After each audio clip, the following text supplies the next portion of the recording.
Thank you very much. Good morning. Happy to see some faces here. It's still very early, so well, let's go. My name is Niels van Dijkhuizen. I also go by the nick of Nebula. I work with a CSERT in a large organization in the Netherlands. Well, I like to tinker with electronics. I'm a demo senior as well. In my spare time, I do some research, and I want to show one of my projects. The project originated from some pen tests, where I got some obstacles, and that's why I thought of this project. And I wanna ask you something. How many of you have active protection on some USB attacks on your laptops? Please raise hands. Nobody? That's interesting. There are quite some attacks. The purpose of the presentation is to raise some awareness again. We already know that there are some attacks available. Of course, you're not the average person. You know something about security. But still, let's see what we can do. Oh, I forgot to mention the agenda for today. We start off with some attacks that you probably already have heard of. What's wrong with them? The available protection mechanisms. And then we'll talk about my implant and what it's tried to achieve. So, short history. The oldest reference I could find on USB keyloggers was from 2005, the key host. If somebody knows an older reference, please let me know. Then 5 years after that, 2010, we get FUCT, which is a programmable hit USB keyboard dongle from Adrian Crenshaw, also known as Iron Geek. Hack 5 also created the rubber ducky back in around the same time. They are both based on TNC2 microcontroller. And in 2011, Adrian enhanced it a bit by combining it with a keylogger. And my presentation is also combining the two things, so sniffing and injecting keystrokes. But it has some other accents. In 2014, BadUSB was presented by Carsten Knoll, SR Labs in Germany, which explained manipulation of firmware to get new functionality out of ordinary devices. And this was also shown by Adam Kudrill and Brandon Wilson with the Psychon implementation. Same year, Semicamcar showed his USB drive-by, which just added mouse support, mouse emulation, on top of the keystroke injections. In 2016, we've seen a paper from David about, well, he calls it BadUSB 2. This is essentially what he does is to take two phase dancer boards with a mediating machine to get a man-in-the-middle attack on low-speed USB devices. And this year we've seen the Bash Bunny, which is essentially a rubber ducky on steroids with well, let's say a programmable BadUSB, and the Cactus Wi-Fi hit injector, which is a keystroke injector with Wi-Fi support. So what's wrong with them? Well, they're kind of in your face. If a user sees the computer doing weird things, they might throw out the device, they might shut the machine, they might go to somebody with IT security knowledge. So it's not very stealthy. So in order to make this kind of attack work, you either require an unlocked and unattended machine. You have to do some good social engineering with quite some distraction to get the opportunity to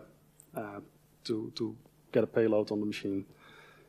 And many of the payloads we've seen for the injectors are depending on payload from a network, mostly internet.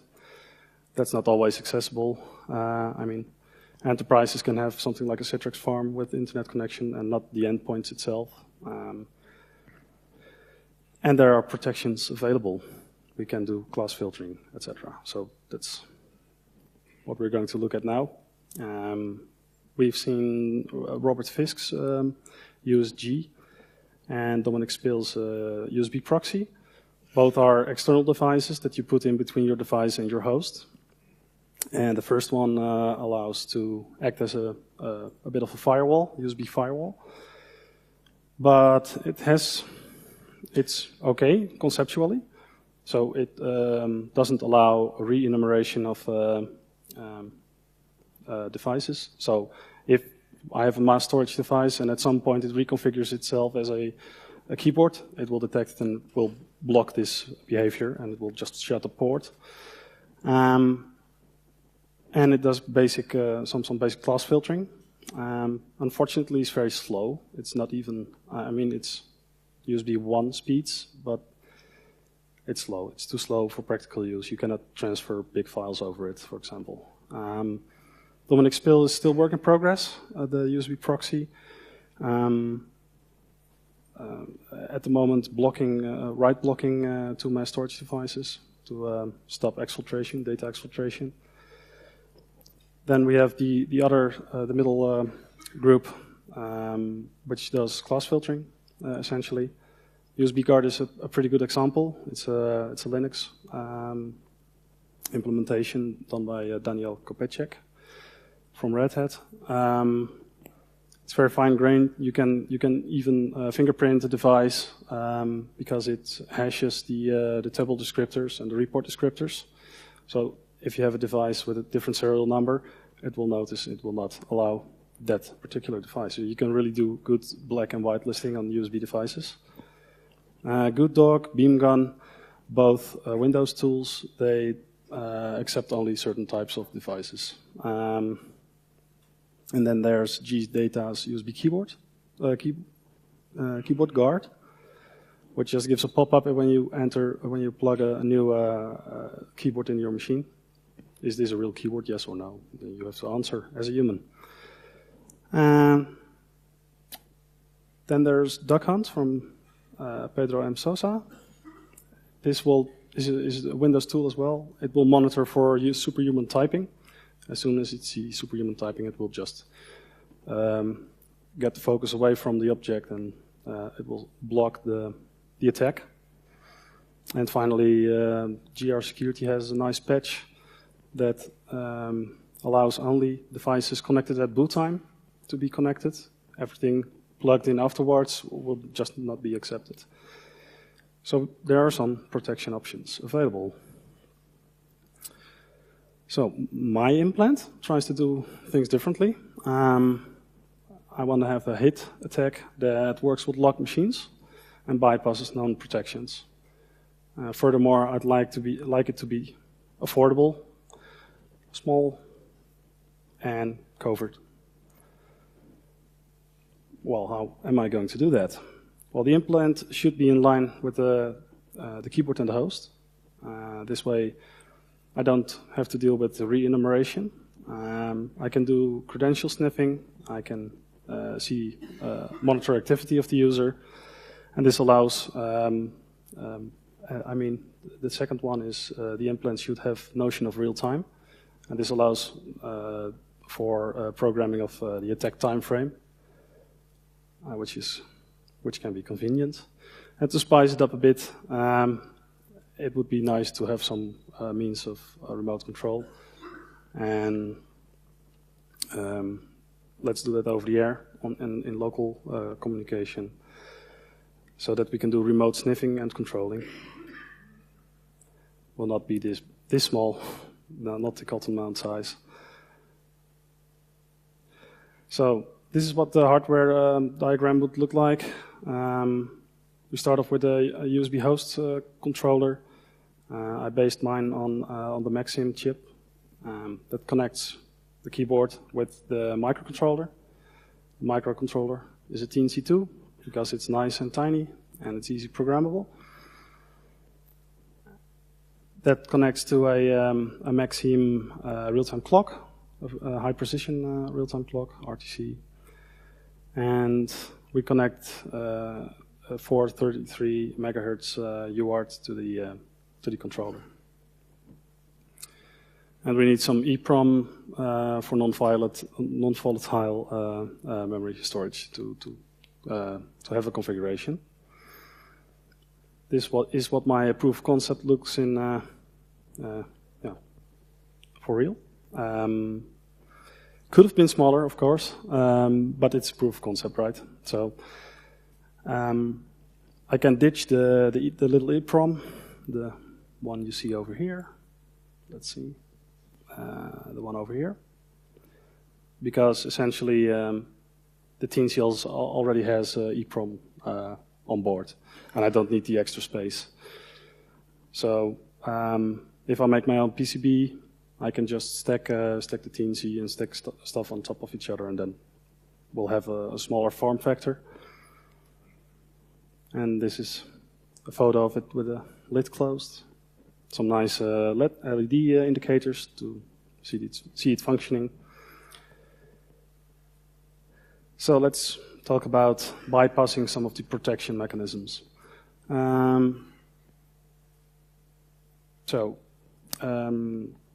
USB enumeration essentially is the process where you check the device. You ask for a blob called a descriptor to see what the device actually is.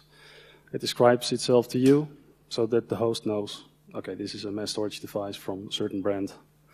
So what we have to do, we have to clone those descriptors in order to bypass the class filtering or the black-white listing that we saw with the USB guard, for example.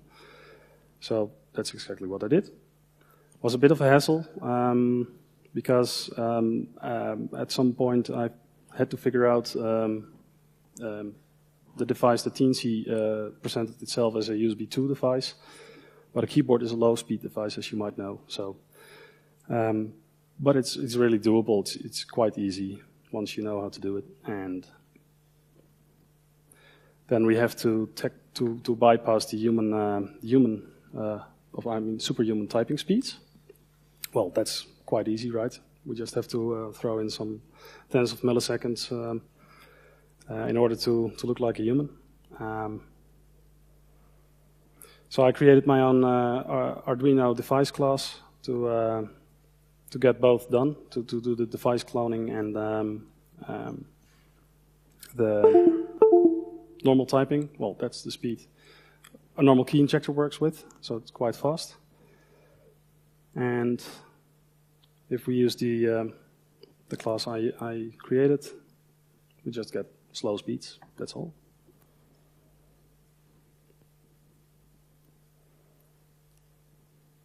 Dum-ti-dum.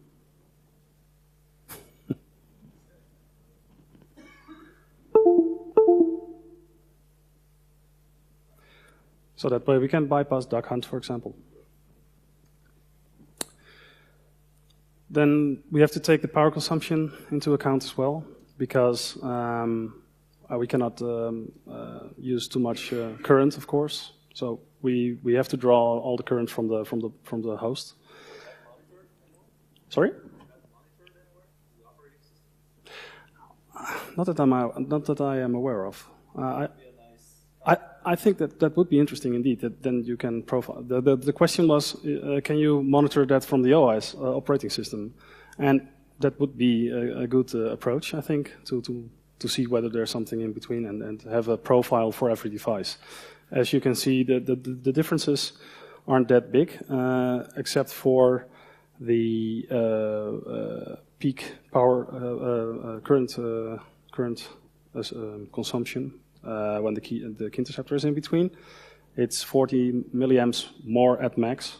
So when it's fully, the transmission costs some energy. So but it's still within the boundaries that the descriptor is describing to the host. The keyboard I cloned was allowed to use 100 milliamps, and I just got there, so it's okay. I think I'm still within the specs.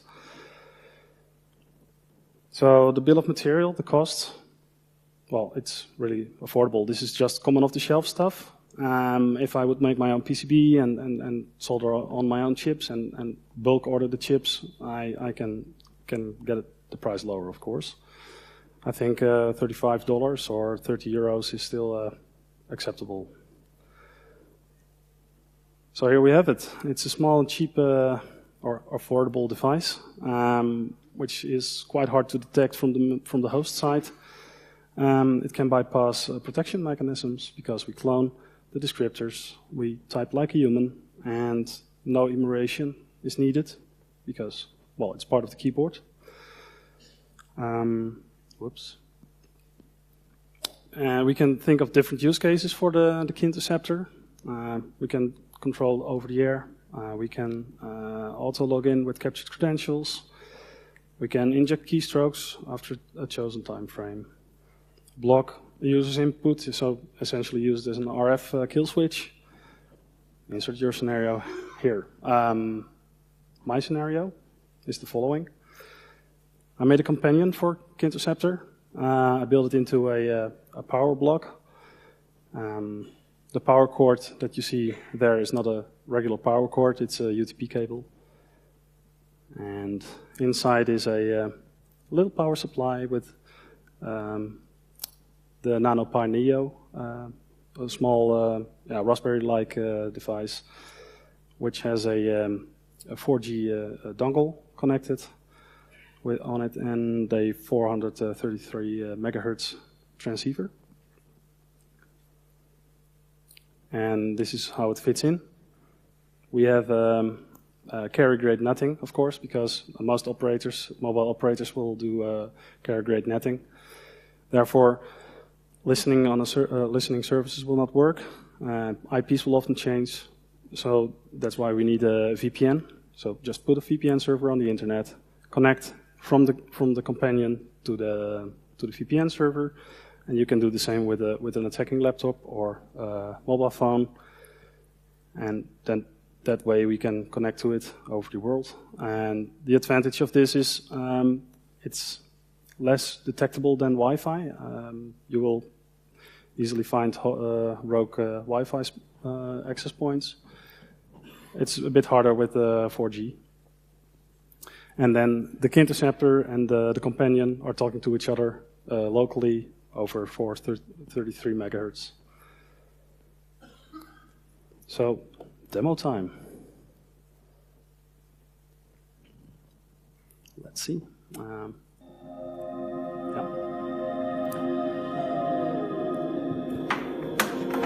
So we have a regular office with a computer, and we start to plug in the companion because it takes a while to set up a connection, to start the VPN.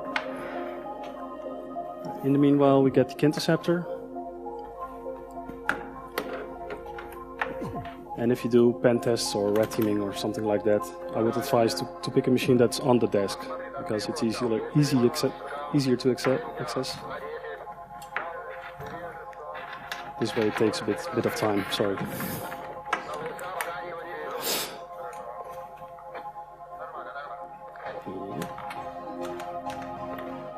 Okay.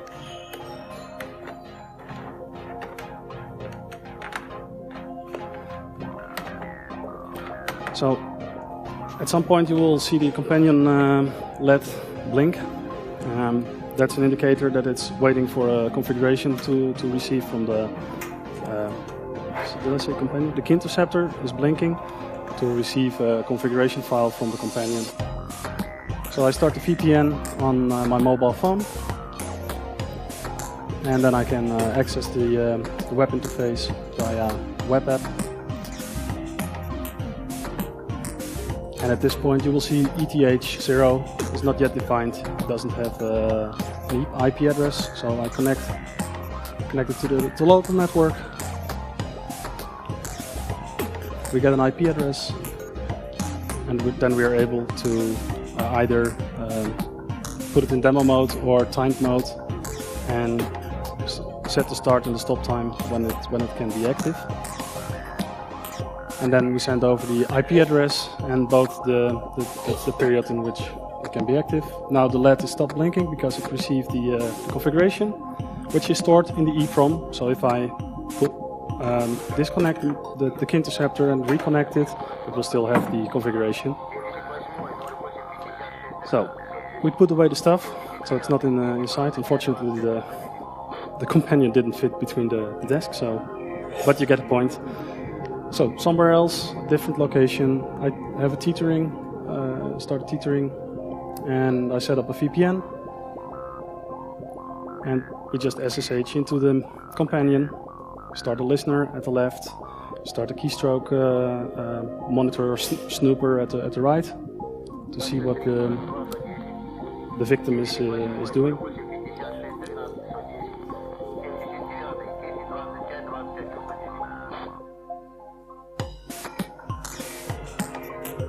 Right.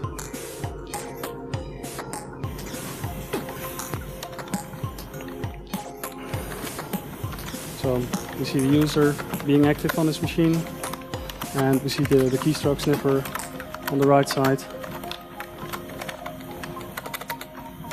So everything is transferred over the 433 MHz connection. So at some point the machine gets locked, the user has to go to the toilet, for example, returns, enters his password, and the password is captured by the Keynterceptor. Okay. In the evening, if the person leaves the machine on, we get into the active time frame, 20 minutes of inactivity. The Keynterceptor just logs in to the machine and start to type PowerShell commands to retrieve the payload from the Keynterceptor companion, from the companion. And this way we get a shell to the companion. And since we already have a connection to the companion, I can take over the machine. Start doing lateral movement and that kind of stuff.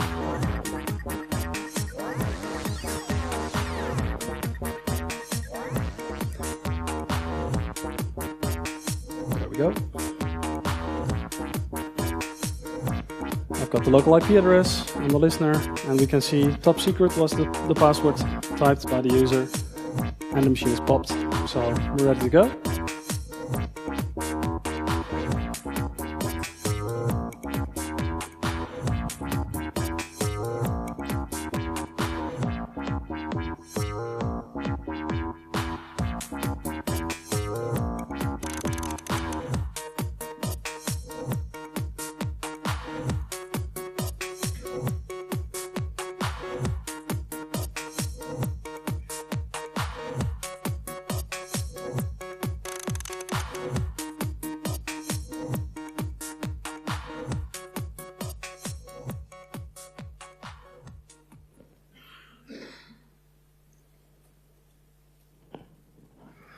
So is this realistic? I think so. It took some while to make it and test it, but I think if I can do this, not everyone, but I think a lot of people, everybody could do it. So there's some future work. I might try to fit it in real hardware. Have automatic description, automatic descriptor cloning. At this point I just cloned it. Was some manual labor. And finally encrypt over-the-air communication, because this was just decoding. The downsides of this approach is it needs good mobile coverage. I also have a companion which uses Wi-Fi, but still need to take that into account. You need some time to deploy, more time to deploy compared to a standard keystroke injector.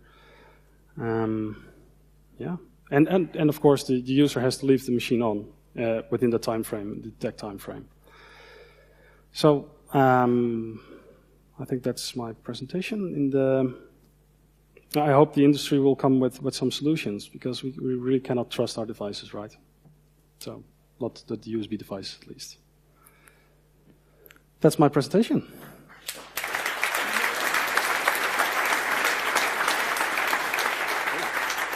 Okay, questions without bribing with Mate? Any questions?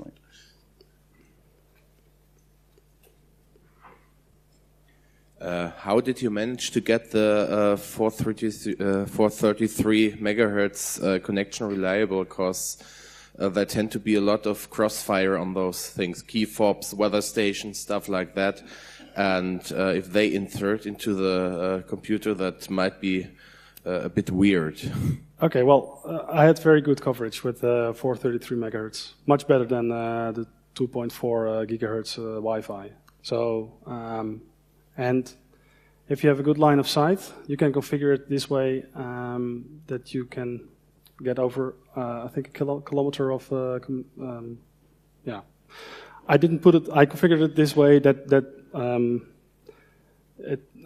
companion and the Keynterceptor would be in the vicinity.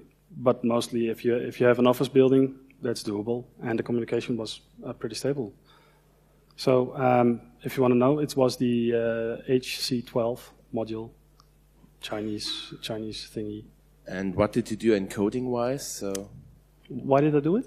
Encoding-wise, so how did you encode the letters and so on? Is it just a serial connection? Yeah, so start the character, the ASCII value, the scan code value, I guess, and a code to verify that was a key press. Quite simple.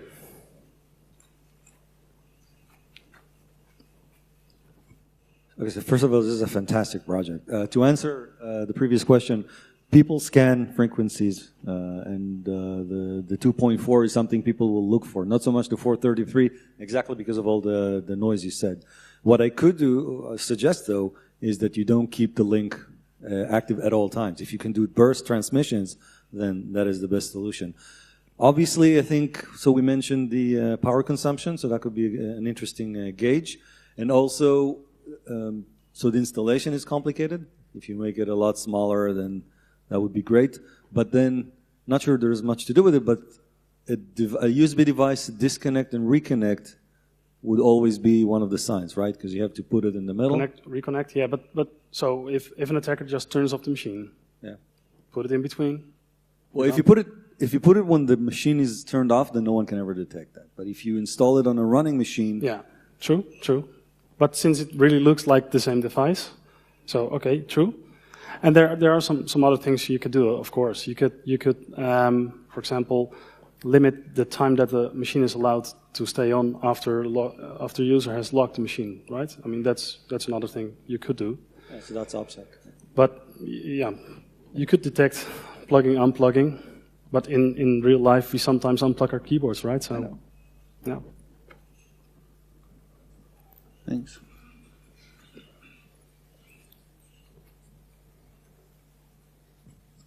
So, what is it that we can do against this? Is this completely undetectable? Is there nothing that we can do to defend against this? Not much. I would say it would be very... Well, what you could do, of course, is have a CAPTCHA, for example, at the login screen, or something like that, or two-factor authentication. It's a bit of a hassle, I know. Every time you lock your machine, you have to go through this process of typing extra stuff or clicking on something. But I think it would be good, a good design for an operating system to include such options. Like the Bluetooth keyboard pairing. Yeah, exactly. Like Bluetooth keyboard pairing, as the man in the fro say, whatever. Any more questions, comments? No more questions? No? Thank you. Thank you very much, Niels.